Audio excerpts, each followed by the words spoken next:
Hey YouTube, today I tackled a really big task on my snowmobile.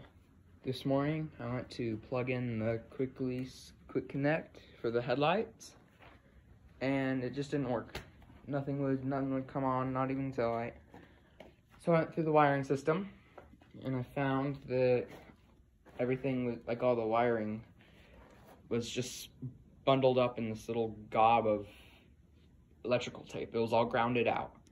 Didn't know where anything went, so I just started over. Put in a whole new wiring harness for the headlights and whatnot. I even have like this little release connect for the headlights. So let's flip the seat real quick. I did get a new battery because this little guy could not turn over the engine.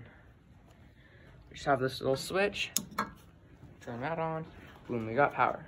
I did have to replace that bulb, but the plug-in for it still works.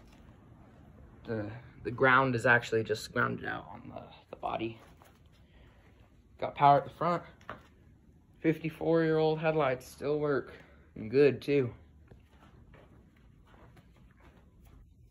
I have this little three-way connector right there, and it's positive from the taillight, positive from the headlight, coming into one with a switch on it. Boom. I think I did a pretty good job. But yeah. I am currently kind of masking off the stripe, like the buck stripe on the hood to paint it, but it took me forever to get every little piece on there. Alright, thought I'd update you guys. Peace.